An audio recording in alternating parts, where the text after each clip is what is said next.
This Lallantop video is brought to you by Livogen tonic. थकान और कमजोरी से दे आजादी। क्या हुआ? गाड़ी ज्यादा बड़ी है। गाड़ी? अरे काश मुझ में ये सोफा पुश करने की ताकत होती। थकान और कमजोरी खून में आयरन की कमी के लक्षण हैं। लीजिए लिवोजन टॉनिक। इसमें है ऑर्गेनिक आयरन और कई ऐसे तत्व जो दें कमजोरी से आजादी। एक सवाल ये कि अगर किसी को कोरोना हो जाए तो उसे कोरोना वैक्सीन लगवानी चाहिए या नहीं। मतलब कोरोना ठीक होने के बाद, और ठीक हो गया तो इम्यूनिटी बन गई होगी ऐसा सोचकर वैक्सीन लगवाई जाए या नहीं। इसका जवाब एक डॉक्टर ने दिया है। लैंसेलॉट पिंटो नाम है इनका। संक्रामक रोग विशेषज्ञ हैं। महाराष्ट्र के खार अस्पताल में अपनी सेवाएं देते हैं। पिंटो ने अपने ट्विटर अकाउंट पर लिखा, मुझसे अक्सर पूछा जाता है कि अगर किसी को वैक्सीन की पहली डोज के बाद कोरोना हो जाता है तो उसे दूसरी डोज लेनी चाहिए या नहीं। लेनी चाहिए तो कब लेनी चाहिए? जो मैंने पढ़ा है उसके आधार पर आपको कुछ बातें बताता हूँ। डॉक्टर पिंटो ने आगे बताया, अगर कोरोना हो चुका है फिर भी वैक्सीन की दूसरी डोज लेने की सलाह दी जाती है। इन्फेक्शन से जो इम्यूनिटी बनती है वो बदलती रहती है, लेकिन वैक्सीन से जो इम्यूनिटी बनती है वो बहुत मजबूत इम्यूनिटी होती है। और वैसे भी अगले कुछ दिनों में वैक्सीन की दोनों डोज का डॉक्यूमेंट पास में होना जरूरी होने वाला है। इसके बाद डॉक्टर पिंटो ने बताया कि वैक्सीन की दूसरी डोज कब लेनी चाहिए और कितने दिनों के अंतराल पर लेनी चाहिए। उनके ट्वीट्स देखिए जो उन्होंने पोस्ट किए।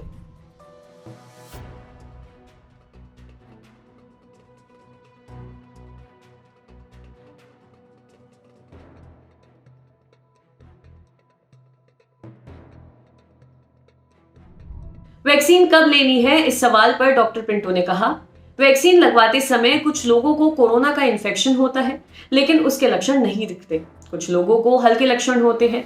इन लोगों को वैक्सीन लगवाने में कोई दिक्कत नहीं है। साथ ही कोरोना का संक्रमण होने के कुछ ही दिनों के भीतर वैक्सीन की दूसरी डोज ली जाए, वहां भी समस्या नहीं होगी। उन्होंने आगे कहा, लेकिन अगर किसी को कोरोना के इलाज के दौरान प्लाज्मा दिया गया है जो कि नहीं दिया जाना था, तो वैक्सीन की दूसरी डोज लेने के लिए कम से कम 3 महीने इंतजार करना चाहिए।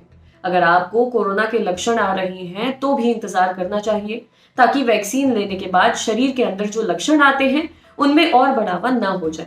ऐसे में डॉक्टर कंफ्यूज हो सकता है कि आपको असल में लक्षण किस वजह से आ रहे हैं। इसके अलावा आइसोलेशन को लेकर भी डॉक्टर पिंटो ने अपने विचार साझा किए। उन्होंने कहा, अगर आप आइसोलेशन में हैं तो वैक्सीन लेने के लिए बाहर ना निकलें।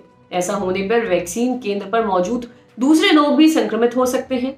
बहुत सारे एक्सपर्ट्स कह रहे हैं कि दूसरी डोज 2 से 12 हफ्तों के बीच ले लीजिए, लेकिन मेरा ऐसा मानना है कि आपको महसूस कैसा हो रहा है ये उस पर निर्भर करता है। अगर आप लगभग ठीक महसूस कर रहे हैं तो आपको दूसरी डोज ले लेनी चाहिए। अगर ठीक महसूस नहीं कर रहे हैं तो थोड़ा रुक जाइए, लेकिन 12 हफ्तों से ज्यादा इंतजार मत करिए।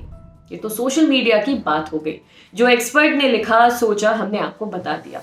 आप अपना बहुत सारा ध्यान रखिए, हाथ धोते रहिए, मास्क पहनिए और वैक्सीन जरूर लीजिए। तबीयत खराब हो तो डॉक्टर की सलाह लेने में जरा भी देरी मत करिए। अपने घरों पर रहिए।